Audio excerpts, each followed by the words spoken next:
Welcome to Valor and Virtue. I'm Jim Danielson. We have with us today Lieutenant Colonel Tom Leonard, United States Marine Corps retired. And we'd like to begin, as always, asking the Lieutenant Colonel to tell us a bit about yourself and what led you to become a Marine. Well, it's an interesting story. I grew up as an Air Force dependent. My dad retired from the Air Force as a pilot during my freshman year of college. He was one of these guys that was, in my mind, always a little bit larger than life.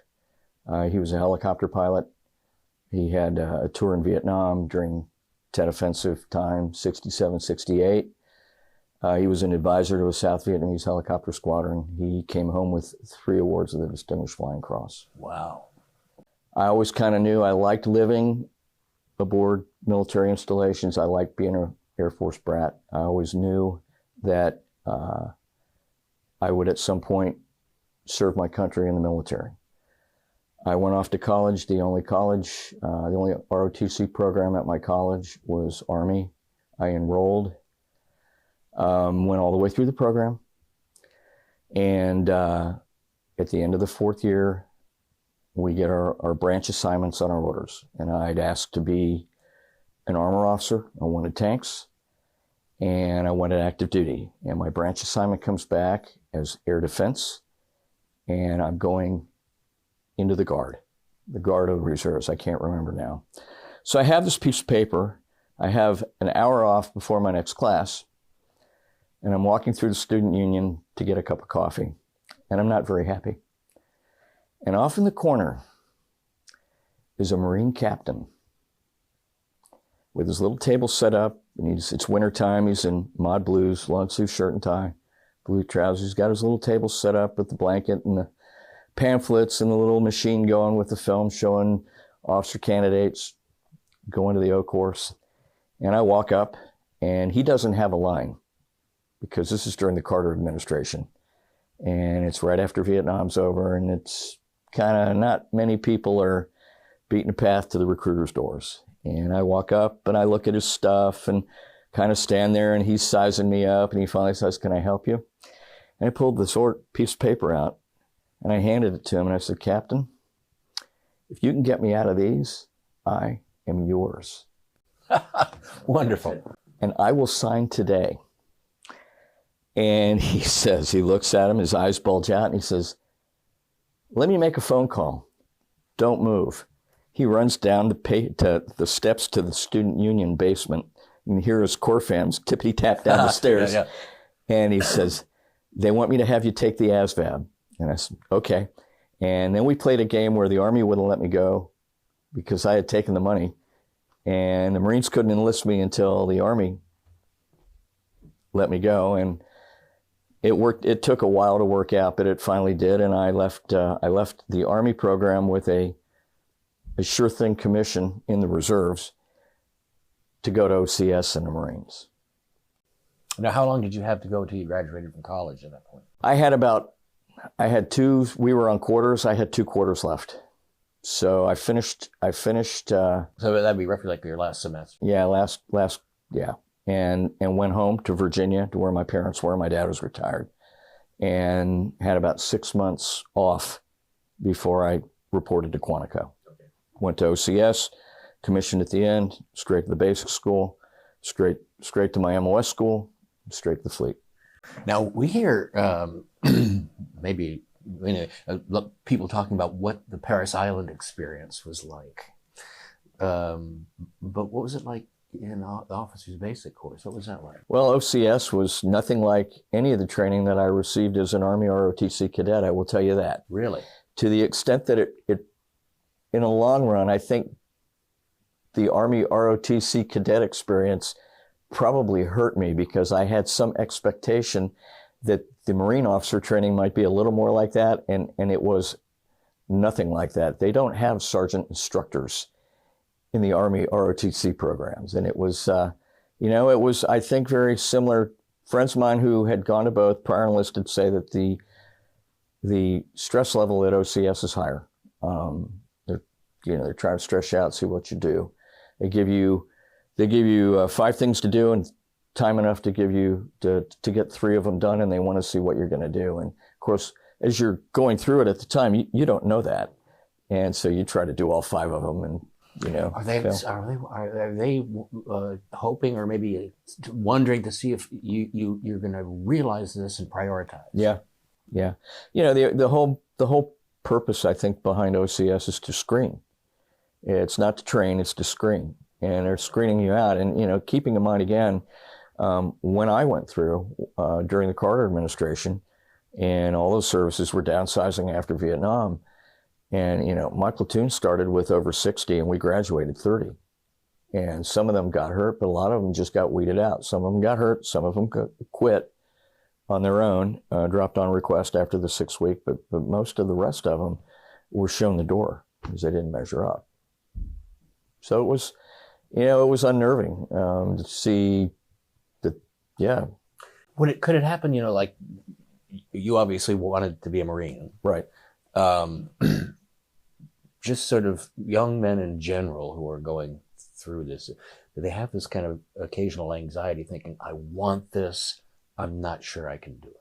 I think that was probably overriding in most everybody every day, every single day. It was, you're trying to get through this because when you graduate, you're going to get commissioned the last day and you're going to get a set of bars pinned on you, but they make you want it really bad. Mm-hmm, yeah. And they make it really hard to get.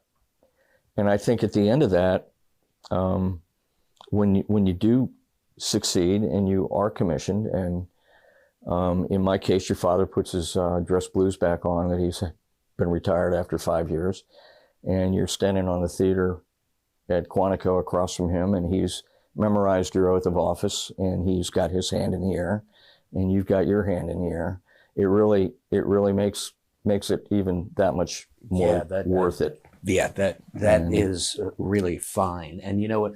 One of the things we concentrate on here in these discussions, we've had with a number of people talking about Parris Island now, that young men, what could you say young people, but it's mostly men, first starting out, need that confidence builder that comes from a challenge that you overcame. Mm-hmm. And it sounds like that's exactly what you're talking about. It was a challenge, challenge addressed and met, and you're right. And then when you get through that and you realize truly that's, as an officer of Marines, that's only the beginning. It's not like, well, I checked the block and now I can take my pack off and take a breath. Right. Because then you're going to 6 months of the basic school and you're being evaluated the whole time there.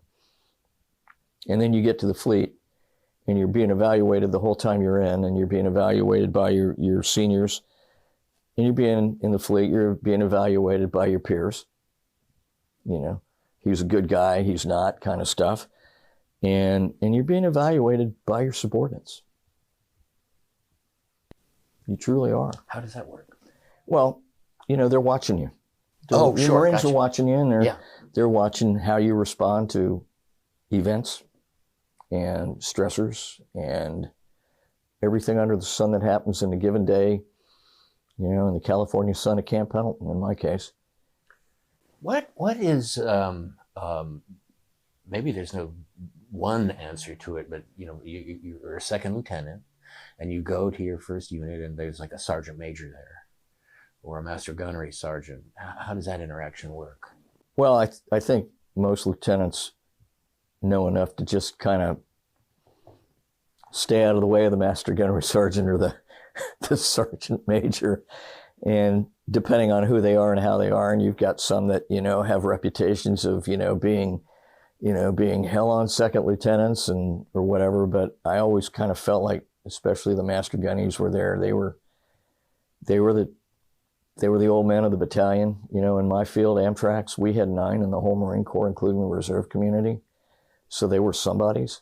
Oh yeah. And they were a wealth of knowledge and information, and most of them that I ran across in my career were there to help. And they were there to help, and they helped train and mentor and guide young officers, and like most good staff NCOs did. And I can think of a couple in particular, and I can even think of one who was a young PFC when he first came to me when I was a first lieutenant. And many years later, he retired as a Master Gunnery Sergeant here at Camp Lejeune at 2nd Amtrak Battalion. And he was the old man in the battalion. And he was the operations chief. And boy, I remember him when he was a PFC out of boot camp. And, you know, all you had to do is you ran into some Marines somewhere who were from second tracks and you mentioned his name. And, oh, yeah, I've known him forever. I knew him when he was a PFC. He knew Master Gunny so-and-so when he was, you know, it's almost like you're talking about God, you know, to these kids. And it's kind of fun. And that's, I think those are the things and the memories that really are fun to have as a Marine who's been done. The memories and especially the sea stories are always about Marines, other Marines. You know, nobody tells a sea story about a piece of gear. Right, sure. Okay. Right. Or, you know, if there's a piece of gear involved, it's about how, you know, Jones stuck his vehicle up, you know, up to the door sills, and then we all had to help him get it out. And while we were doing it, this happened or that happened, or somebody fell in the mud. And, you know, but all of our tales, I think most of our tales about the Marine Corps as we get older, and certainly tend to remember the best ones, they're always about Marines. They're always about Marines. This is a question that, listening to you talk, has just come to me. It's think about you just remember the past, Mm-hmm. and you know, the things you might have gone through, and it seems like it was just the other day. Mm-hmm. But you remember, I've been doing this for decades. Uh-huh. Yeah. Do you think that some of that might come from the fact that our tendency is to remember the most memorable stuff? Yeah. And I think we tend to try to focus our memory on the good stuff. Yeah. I don't think any of us dwell on I think the way our brains are wired is that we remember the good things. You know, I've got memories of the Joe Hool from when we were together in Desert Storm, and he was a sergeant major and I was the S3 officer. I was the ops officer for maintenance battalion, and some of the things that he and I got to do, and, you know, some of the things we got to do with our battalion commander who we lost just a year ago. And we were talking about that before the interview. And, you know, I think we tend to remember the fun things and the things that made us laugh. And there's a lot of things in the Marine Corps that if you approach it right, will make you laugh, you know, and maybe not at the time. And maybe they make you laugh, and that maybe the individual who might be counseling you might not appreciate the laughter at the time when you've done something just to see if you can get away with it, Uh-huh. you know, and succeeded, and you thought you succeeded and maybe you didn't, and you're getting yelled at by somebody. Right. Not that ever happened to me. No, couldn't have. No way. Well, I have asked a number of people this. Well, I thought that the drill instructors at Parris Island were funny. I think Colonel Howard said something like, yeah, not when they're directing it at you. Yeah. But did you find your instructors at officer school to be funny? I mean, the way they talk. Afterwards, I think when you get to reflect on it after, you know, but certainly not when you're going through it. Right. And when you're going through it, it's like, just we want to just get this over with. But you know, there were funny things that happened during it. And especially once you got to the point where you knew if you were still there, you were walking across the stage and getting commissioned, unless you did something particularly heinous. And then, you know, people would do things to get under their skin just enough to let them know that we knew they were human too. Okay, so when in your training if ever, did you know, I'm going to finish? 8th of the 10th week. I think it was 8th week. There was a point in time where they had boards for marginal candidates. Oh, really? And if you survived a board, or once the boards were done, whether you went through one or not, I didn't. And there's a funny story there. the platoon sergeant calls a handful of candidates by name over, and they're the guys that have got to write statements of why they should get to stay. And he didn't call my name, and I had a bad couple of days there with some things, and I was over there, and he said, "Leonard, what are you doing here?" I said, "Well, platoon sergeant, you didn't call my name." He said, "Well, I didn't call your name for a reason. You're back in the squad bay. You don't need to be here." I thought, well, I just figured, well, I was part of that group, and he just forgot to call my name, and no, I wasn't part of that group. But it's funny how they can do this to you, and it's funny how You think that's what it was? Yeah, I know it was. It was, you're conditioned to it's a very stressful thing, but it was a means to an end. It was a means to an end, and I've got a couple of friends still from my platoon I went through OCS with that, once a year, the phone will ring on November the 10th for some strange reason that particular day or the day before or after, hey, happy birthday, Marine, and, a couple of guys, but, that we went through that together and stood across the squad bay from each other, and you'd see the platoon sergeant and the sergeant instructor ranting and raving about something, and we'd be making faces at each other, seeing if we could get the other one to crack up and start laughing and stuff. And, but yeah.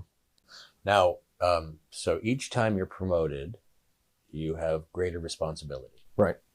Can you talk about that a little bit? Because what I want to ask, really what I want to get at is, did a time come when you could tell, I'm growing, I'm developing?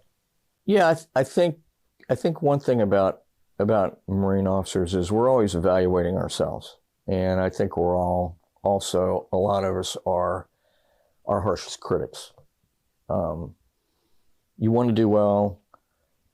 It's a very demanding environment. It's a very competitive environment. If you don't do well, you're not going to get to stick around.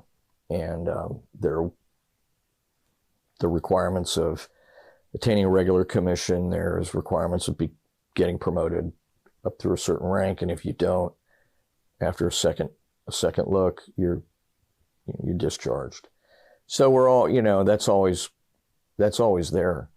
That's always there. But I think there's a point in time where, depending on what the job is, you wake up and you realize, I'm pretty good at this. Yeah. I'm pretty good at this. And I don't think that's isolated.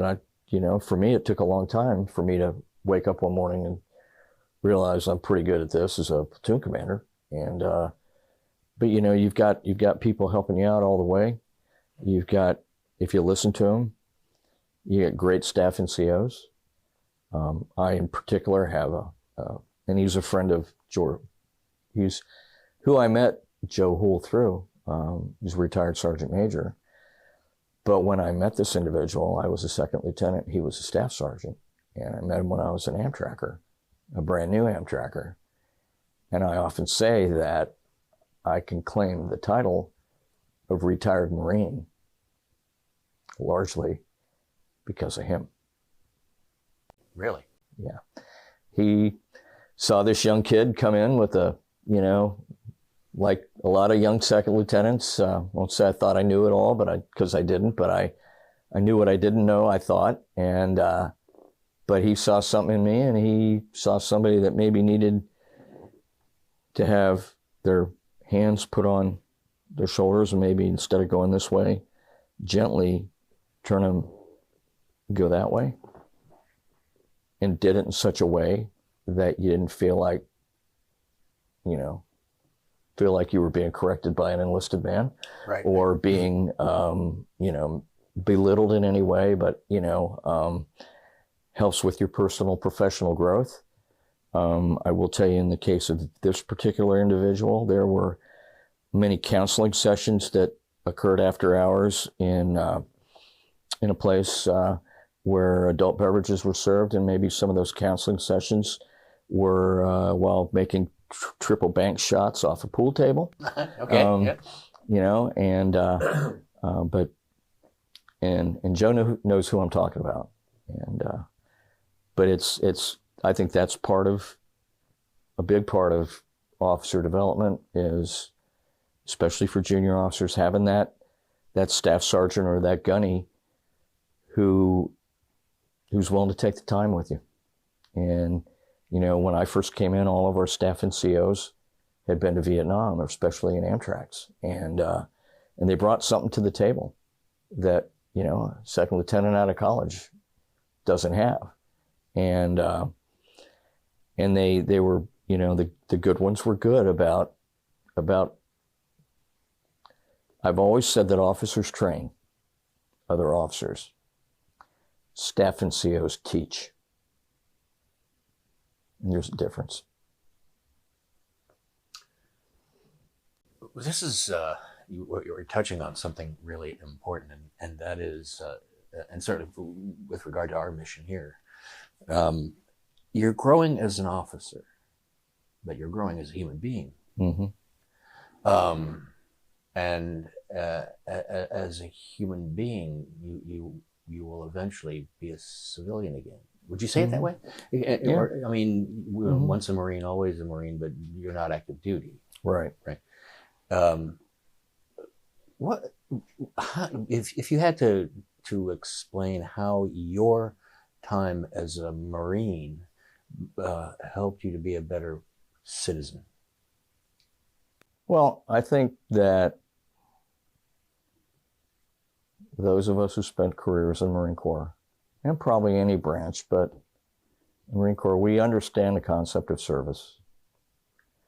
And we understand about, you know, being a part of something that's, you know, not to use all the TV commercial lines, but something that's, you know, you're some part of something that's bigger than yourself. And, you know, community. And, you know, I was, when my son was little, I coached youth soccer for a while. You know, they couldn't get enough parents, and I didn't know a darn thing about soccer. And me and one other parent said, yeah, we'll do it.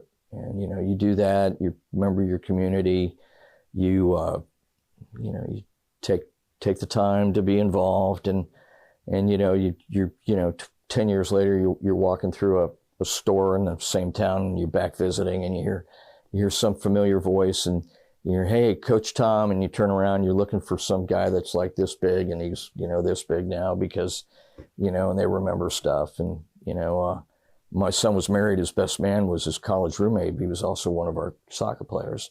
And he brings to the wedding, he brings all these pictures, the group photos from all the years we were together. Oh, wow. And he was, you know, and it was all Coach, you know, and stuff like that. But, you know, once I retired, and I know we talked about this earlier, once I retired, I didn't go back to work, and I, you know, live in a small beach town here in North Carolina, and kind of wasn't real happy with how I saw things being run in the town, and I thought I could do better. And, you know, it's the old service thing. And, you know, ran for public office, and, you know, I'm on my 101st month as a local alderman, which is our word for councilman, in the town of North Topsail Beach.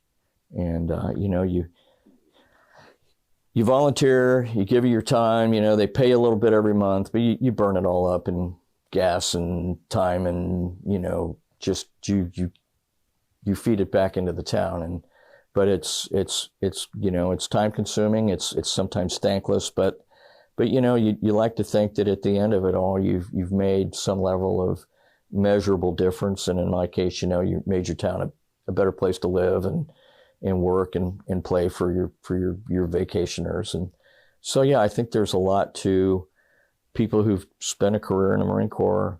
You know, very few of them walk away and get in a recliner. I mean, they all find things to do, and a lot of them find ways to help make the community a better place. You look at in the community here outside of Camp Lejeune, all of the veterans organizations, you know, your VFW and your AMVETS and all those kinds of organizations. And, you know, you go aboard the base, and there's the retiree council. I'm a member of that. I think Joe might be too. You know, the birthday ball committee. People are always, you know, I'm not saying they're looking for things to do, because they don't really have to look very hard, because there's plenty to do. But you look at how involved in any community, but particularly this one, how involved your veterans and particularly your retired community is. And they're great people. And I mean, they're the kind of people you want to live next door to. They truly are. People that if you're, if you're in a jam, they're right there. We say one of the things that's missing in our society. How do you have a society of 330 million people? I don't know if that's not the right word for it, but people need community. They need, right. and which is really another way of saying a tradition. Right. And that certainly seems to exist here. Yes, it does. And I think you have a lot of, I don't know what the other services are like, but I think in the Marine Corps, you tend to see a lot of, well, I'm joining because my dad was in. Mm-hmm. Yeah. And his dad was in. You have a lot of multi-generational families who, it's maybe not expected, but, dad's really happy to hear that Junior is, Junior's following in his footsteps. And, I look back like right after 9/11. Mm-hmm. And I think we all will agree that we were a different society right after 9/11. And we were, if we all treated each other in this country the way we treated each other on 9/12, we wouldn't have all the problems that we have, I think, today, because everybody was kind of pulled together due to the tragedy. But, I was in then, and I was in when we went to Iraq in 2003. I went as part of the group that went. But I had a young Marine working for me before I retired who was a post 9/11 enlistee. Really? And he was a wounded warrior. He came over from the Wounded Warrior Battalion. I needed clerical help in my shop, and he was wandering around one day looking for a job. He was tired of sitting at the Wounded Warrior Barracks. Right then, it was next to the MEF headquarters, and watching TV and playing pool. And he was out looking for a job, and he happened to walk into my office, and I called his CO, who was a friend of mine, and said, I've got Lance Corporal so-and-so over here, and he's looking for a job, and I could use him. He says, okay, he'll start on Monday. I couldn't get to work in front of that kid. Every day, that young Marine was waiting at the door for me to unlock, and I started setting an alarm earlier and driving. It was a 40-minute drive from where I live, but so, and he and I were in a room probably twice the size of this one, but we were talking all the time. And if you think about Radar or Riley and either one of the two commanders on MASH, it kind of became that sort of almost a father-son type of relationship. But he joined the Marine Corps as a direct result of what happened on that morning on 9/11. He said, I joined because I was angry about what happened. What's interesting about that, that's get your take on this. You read about, after the Japanese attacked Pearl Harbor, there was a rush all over the country of young people that joined the military. Do you think that spirit is still among us? I don't think we'll know unless something bad happens. I think you'll always have that element that's there. I don't know if the numbers are the same. I don't know if the percentage is the same. I think the more time we spend on Facebook and on our phones, the worse things get, potentially. I don't think, and I'm as guilty of it as everybody else, although I will say that probably the two best things about that particular social media is, reconnecting with people from way back in the day. And, you get this message, hey, sir, I don't know if you remember me, but I was in your platoon in. Oh, sure. And of course I remember you, and then all of a sudden you have another Facebook friend. But I don't know how healthy all that is in the big picture, and not that part of it, but the amount of time we spend glued to our devices. Right. And, I think we've got a lot of people who don't know what to do when they go outside. because they've never grown up That's a good way to put it. going outside, doing what we did when we were kids, going outside and you ride your bike to your friend's house and hang out in the backyard and, climb trees and do stuff Climb like that. trees, and dig holes and stuff. Yeah, and, play war. Yeah, play war. Those skill sets, I think, are important, especially for kids that are like 8, 9, 10 years old. I was a Cub Scout and later a Boy Scout, and you know how when you're a Cub Scout you have den mothers, and you're a little bit tender yet to be with, but then you become a Boy Scout, but they put you through hardships. Remember something called the Order of the Arrow, and it was the final thing to get in was called an ordeal. Yeah. Does that go on much anymore? I don't know. My son's in his 30s, so my grandson's 4. I guess we'll see as my grandson grows up what it's like. But I don't know if any of that goes on anymore. I have no idea. Do you think it's true? This has been my experience that people older than you, people younger than you, but for the most part, you're sort of going through life with people roughly your age. Right. And so wouldn't it be the case that people roughly your age and mine would use social media differently than maybe somebody who's 15? I would hope or so. 25. Yeah, I would hope so. I think you can get caught up in it quick though. Yeah. And you get busy doing something and, oh wow, I didn't check my social media this morning. And you know what? Maybe I just won't today. Yeah. And you see some of these sites that are like dedicated to like an informal town site or a local village news kinds of things, and they become often the backyard gossip across the backyard fence that happened physically in the 60s has now happened electronically. Can you really have the kind of tradition? This is almost a rhetorical question. Can you have the kind of tradition that makes life enriching and makes for human flourishing digitally?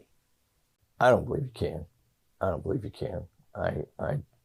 I'm sure there are people there who are decades younger than I who would obviously disagree with me because some spend their whole. But I wonder if people would say, younger people anyway, would say that because they haven't experienced the real deal. Yeah, I think you're right. I do. Absolutely agree with that. What, as you were speaking earlier, there was a question I wanted to ask you. Do you have any, maybe it was a command or an assignment or something in your Marine Corps career that really stands out to you as something that was just great? It's a hard question. I have memories, exceptionally good memories from probably every job I had. Wow. And I have some bad memories probably from every job too. Right. Because that's just the nature of the beast. But I can think of, and every one of them has to do with somebody or, more of a somebody than a something. And I remember when I was a young lieutenant, had that staff sergeant who took me under his wing and, really, really got me on the right track. This is back in 1979, had a young married Lance Corporal. He was my only junior Marine that was married. He had a little boy, and he had dropped out of high school because his girlfriend was with child and did the right thing. And he left when he was, we really tried many times, put him in front of Meritorious Corporal Board. Cutting scores for corporal in our OC field were horrible back then. And he went away, a Lance Corporal, went off to barracks duty somewhere, and I never saw him again. And I'm with Joe in the port of Jubail, Saudi Arabia, at the end of Desert Storm, and all of the Amtraks and tanks and everything, everybody's retrograding back down to the port to go home. And I hear all these AAVs staging across the street. I'll just go over there and see if I know anybody. I walk up, there's a Lance Corporal locking up a vehicle. Hey, Marine, who you with? Sir, I'm with Alpha Company, 3rd Platoon, 3rd AAVs. Well, that was my old unit, my old platoon. And I say, hey, who are your staff NCOs here? And he starts rattling them off. And that Lance Corporal from 1979 was a gunny. Wow. And was his platoon sergeant. Really? So think about that. He's the platoon sergeant for the same platoon he was in as a Lance Corporal. And this is in 99, I guess 91, and we were together in that platoon in 79. I said, is he here? And he says, yeah, he's right over here. Walked over, had not seen him. And he's up there and he's stirring a canteen cup of C-Rat coffee. He's got a cigarette in his mouth with an ash on it about this long. And he always liked to smoke in our track vehicles, and it's not allowed in the Amtraks. And it goes back to when the P5s were gasoline powered, and they carried about 400 gallons of MoGas. Good heavens. And I walked up the ramp of the vehicle, and the deck plates had all been removed, unbolted, so they could be checked underneath for contraband. So when I stepped off the ramp and jumped both feet onto the deck plate, it slapped against the bottom of the vehicle, made a very loud noise, and in my best butt chewing, I was like, God damn it. How many times do I have to tell you you're not supposed to smoke on an Amtrak? And he looked at me, the coffee cup went out of his hand. And so we had a nice reunion, and obviously I still get kind of choked up about it. Did he salute you? And we were in a vehicle. Okay. So we talked, and I mentioned to him that I always remembered about him with his wife coming to pick him up in their brown 68 Mustang with the little boy in the back seat. That day was that little boy's 13th birthday. Wow. Wow. Not such a little boy anymore. Yeah. But, had good tours. Got to 1st Track Vehicle Battalion as first lieutenant on Okinawa. Had been told through the rumor mill of everybody coming home, hey, they got you on the colonel's board, slated to be the adjutant. I was like, okay, well, I'm only going to be there a year. I can do anything for a year. And I get there, and they send a 2nd lieutenant in a vehicle down and pick me up at Joint Reception Center. In the vehicle with this guy, who I later find out he's from Hawaii. We did 4 years in Hawaii, and he and my sister were classmates at school, in intermediate school. But, I'm asking him all these questions about things, and it's yes, sir, no, sir, yes, sir, no, sir. And I'm first lieutenant, he's 2nd lieutenant. And I said, okay, I'll bite. Why are you calling me, sir? And he says, well, because next week you're going to be our company commander when Lieutenant so-and-so leaves. And because he's in a command position, although he's a first lieutenant, he has us call him sir. I said, so I'm not going to be the adjutant? He says, no, you've taken over Alpha Company. I took command of the company on my birthday. Wow. And what happened was the guy I was relieving, who'd had the company for a while, he'd been the XO, and then the captain left, and they fleeted him up until he left. He and I had been friends at Camp Pendleton at 3rd Tracks. And he went in and he told the colonel, hey, I know this guy, Leonard. He's going to make a lousy adjutant. He said, he'd probably be a pretty good company commander. And that's how I was a first lieutenant in a major's job. And I had a blast. I just had a blast. It was a great job. I had great Marines. I came down here after a stint at Quantico, took over H&S Company, 2nd Tracks. Previous commander, battalion commander, had rotated company commanders through H&S on their way to line companies. The new colonel came in. Then the battalion XO on Okinawa, he knew I'd had a line company. He says, you're going down to H&S and you're staying there until you're done. It's not a stepping stone. I said, okay, does that mean I get to fix it? He says, what I want you to do. I had the best first sergeant in the Marine Corps. guy named Feliciano. He's no longer with us. He'd been about this tall. I think he was about 5'4", weighed about 110 pounds, soaking wet, could run all day and run all night. He'd been born in San Juan, raised on the streets of Chicago, had the homemade tattoos with India ink on both arms, had been a tunnel rat in Vietnam. And he was truly one of the finest Marines I've ever known in my life. And we just had that thing that clicks between a commander and a senior enlisted. And we were like two cops on that were partners. It was a real partnership, and we just had a great time. And I still hear from Marines from that tour. He had a handful of young, hungry corporals and sergeants, one in every section, or at least one. And he used to refer to them as the committee, which kind of unnerved me a little bit, because I didn't know, does that committee mean blanket party or what? But they were those young Marines that when we would run company PTs and PT and have the runs, these were the guys that would fall out and call the cadence, and they were all future leaders. And he knew how to shape them. And he held monthly NCO PMEs. This is back even before General Gray was on top of it, and monthly PMEs at the NCO club with beer afterwards for those who were old enough to drink. We had a couple of NCO mess nights in the company, and he really brought these guys together. But the committee was interesting, because over the remainder of my career, every one of those Marines, every one of them stayed in. Every one of them attained at least the rank of gunnery sergeant.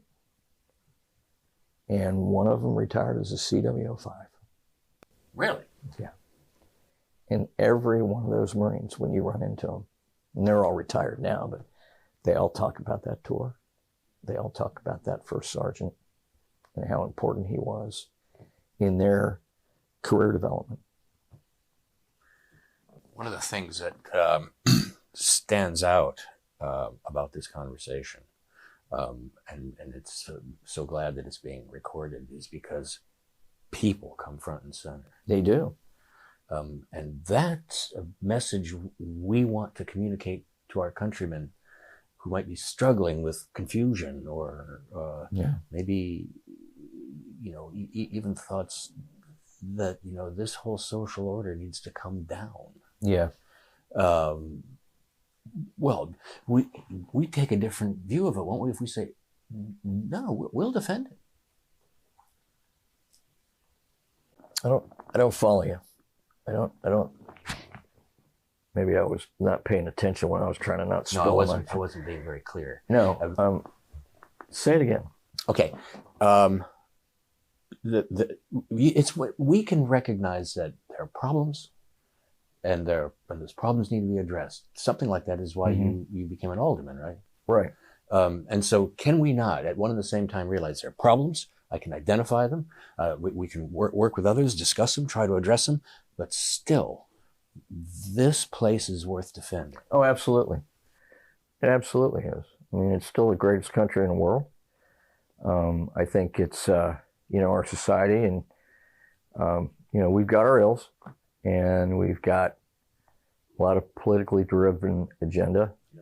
And I don't think that's anything new. I just think that with the amount of, going back to the comments about social media, I think that you can't escape it the way you could. When we were kids, the way you escaped it was mom or dad shut the television off. Yeah. Before we sat down to eat. Yep, that's right. Of course, then it took 20 minutes to warm back up for all the tubes to heat up inside it when we got done. But, now you've got folks that, watch them eat, and they're, and one eye on their food and one eye on their phone, and going back to that thing. But, and I don't think that, I think part of the social media issue, to kind of bring it to that a little bit again, is people say things to each other on social media they would never say face to face. I have There's heard a that. I don't do social media anonymity there Yeah. that absolutely degrades the experience of communication. It degrades the people who participate in it. Yeah, it does too. You're right. But yeah, our country is and always will be worth defending. And you look back at, my mom lost 2 brothers in World War II. My dad served in Vietnam. My dad's brother served in Vietnam. I did Desert Storm in Iraq twice. And, our family's got a little bit of skin in the game here. Right. And, and I'm proud of that. I'm very proud of it. But yeah, I honestly, truly believe, and I think we need to make some major course corrections to have a country worth defending in the future. That is true. To lay it all out and be, brutally honest about it. We're going to make some major course corrections here. Yeah. I mean, we've at least thought about it, if not seen it, that something that takes a long time to build up can be wrecked really fast. Yeah. Yeah. Especially, I think, when the things that are wrecking it have been building up for a long time too, and people either have ignored them or just don't recognize that they're building up. And, maybe an example of that is 9/11. That didn't happen. That wasn't planned on a Friday afternoon. That's right. Right. On the back of a cocktail napkin in some bar, and then, executed on a Tuesday. I mean, that had been going on, and all the analysis that's done after a major catastrophe like that, leads to the facts that there was a lot of stuff, a lot of key items that were missed by those agencies that are supposed to not miss that stuff. Do you think this is something that we can't ultimately squeeze out of a system or an institution where 9/11 is a good example of it, but we have others where you say the warning signs were all there. Yeah. Why didn't somebody talk about it? Well, we can go back to Pearl Harbor for that one, though. Sure. I think that,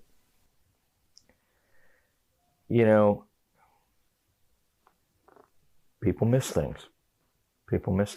And, it's easy to sit back and that's bring it all the way back around to now. And all the way back around to now into what I do now. Okay? It's really easy to sit back and be a keyboard warrior or an armchair quarterback. Right. That's right. And, I hate to be the guy that would miss something like that, but, at the same time, things like that happen, and the guy in the breach is the guy in the breach, and it's easy to sit back and criticize others, and why didn't you see it, or surely you must have seen that or known that, or how could you miss that?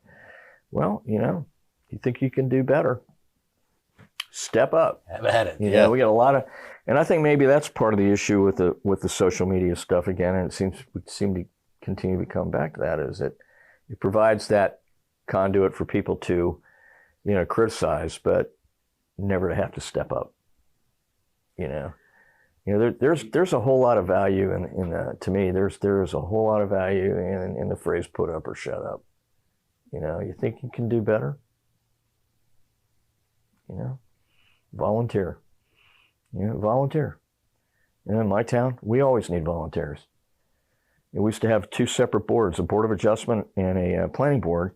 Used to be 2 different groups of people, but over time, people left and moved away. Some passed away, got too old, whatever, no longer just wanted off of it. And now we have 2 boards with the same set of people serving as citizen volunteers. So what's wrong with that picture? And, I know why some of it happened, because it had to do with our board a number of years ago, but, get out, volunteer, help fix it. Help fix it. Don't just complain. Yeah. Don't just complain. Find a way to help. Be an active citizen. Yeah. That's where, in a way, this conversation's been going. We'd like to ask you sort of as we close. And every time this question is asked, I wonder, how would I answer it? Yeah, you shouldn't ask a question unless you know the answer, but put up or shut up is a great way to put it. You should put that on a sweater.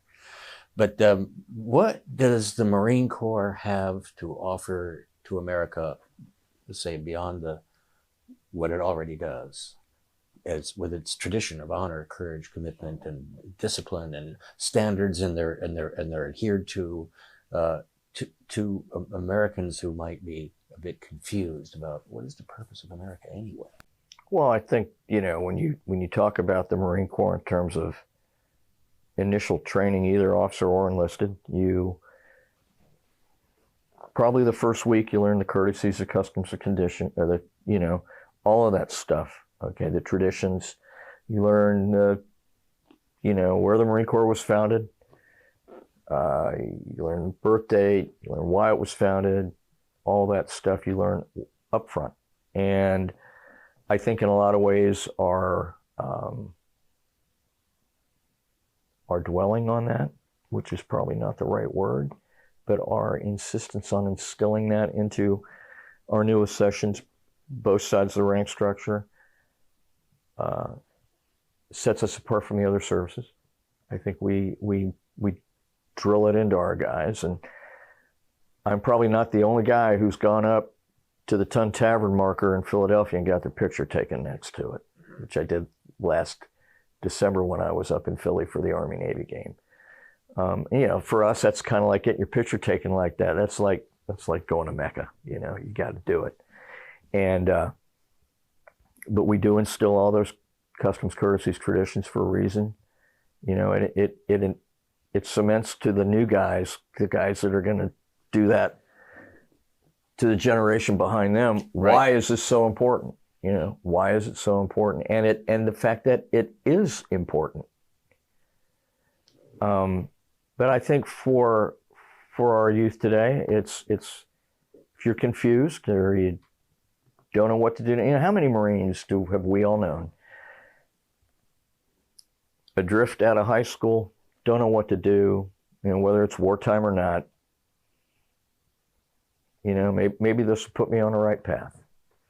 There's a great quote by, baseball player Ted Williams about his time as a Marine. I don't remember it exactly, but he talks about that's what he always wanted to be known for. Lee Marvin was Lee Marvin. But I think what we have to offer youth is a path forward, a purpose. Bringing it around to all of us. We come out hopefully better citizens, and citizens with a purpose, and citizens who understand that there is service after taking off the uniform, and at some degree it's always about service, maybe down at the community level or higher. One of our state senators from North Carolina, from our district, was a 4-year Marine. And he was a 4-year Marine from Chicago. He went to boot camp, served here at Camp Lejeune. Interestingly enough, in my discussions with the man, come to find out that he was a young Lance Corporal PFC over on Okinawa at the same camp I was when I was that Amtrak company commander at Camp Schwab in 1982. He was UDP from here, but he was assigned here. And when he was discharged from the Marine Corps, he made this his home. He never went back to Chicago. He owns some pizza restaurants. You're talking about Senator Lazar. I'm talking about Michael Lazar. He's a good friend of this organization. But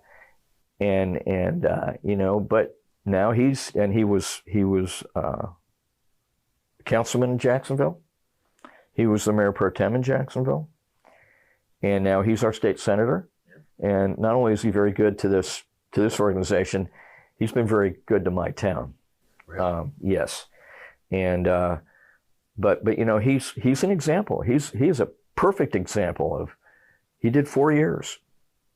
He did 4 years. He didn't do 30, but he did 4 years, and he took that big chunk of that Marine Corps birthday cake, and he's lived his life and his professional life with regard to politics and service Yeah. and service. He's a great example of that, and He he's a was- good friend. He is a fine man. He was at um, the ceremony remembering Beirut Yeah, back in October, and General Gray was there. And General Gray was sitting up on the platform waiting for everything to begin, or it might have been just after. And Senator Lazaro was able to go up there and have his picture taken with him and chat with him for a while. I saw him there. I was there too. Oh, okay. I saw him there.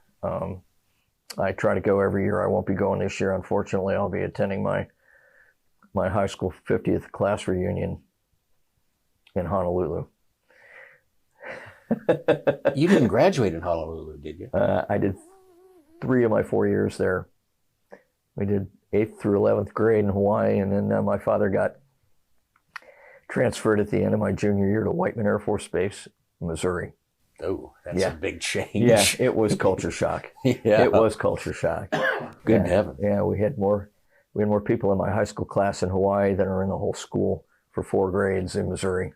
And Was it out in the cornfield? yeah, it was pretty much out. It was a SAC missile base Oh, back then. It's now where the B-2s are, but it's next to a little town called Knob Noster, Missouri. Yeah, it was quite a change.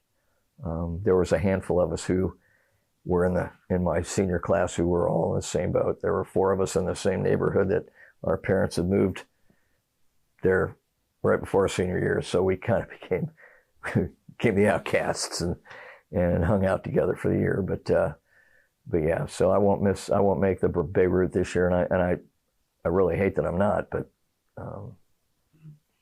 I've gone every other year, I think, and I know this is a milestone year, the 40th, and yeah.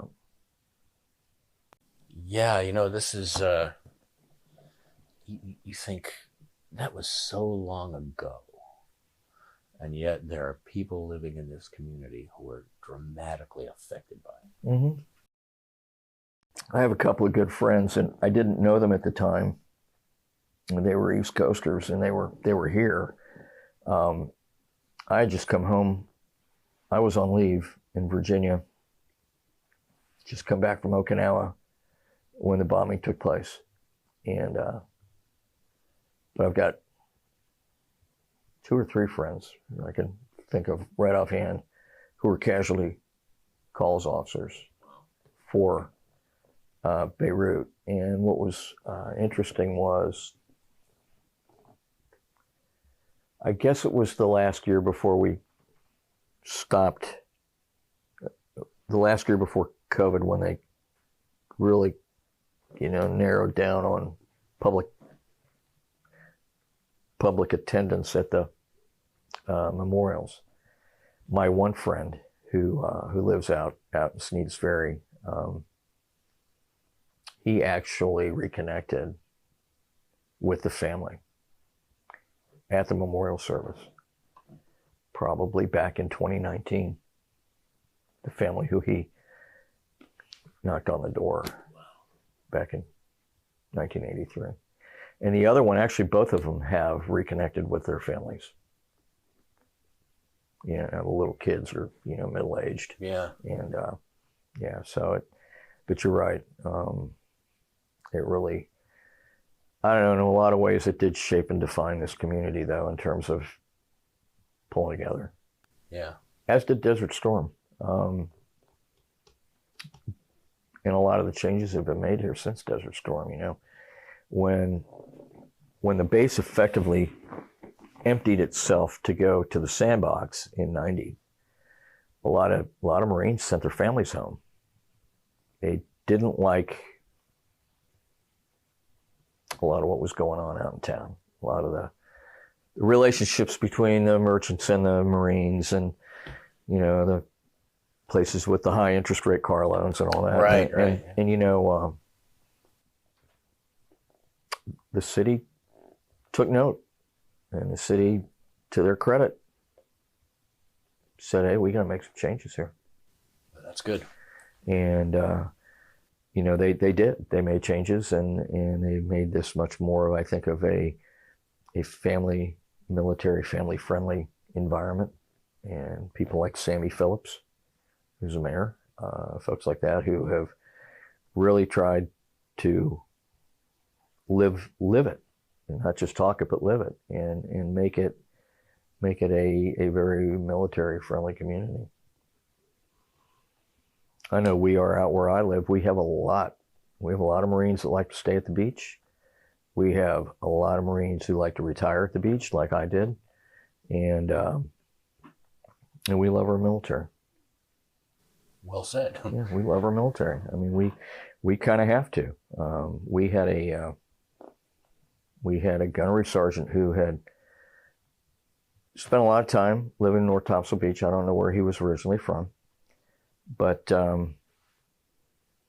he was an engineer, and he was wounded in November of '05 and medevaced to Landstill, and succumbed to his wounds a day or two after he was medevaced. And the town at the time, and I was still on active duty, but the town leaders at the time decided to name a street in his honor. And so they didn't just name it after him, like, his last name, but this Marine was Gunnery Sergeant Darrell W. Boatman. And when you drive down the road and you see the street sign, it's GYSGT, this is the sign, D.W. Boatman Drive. They really named the street after Gunny Boatman.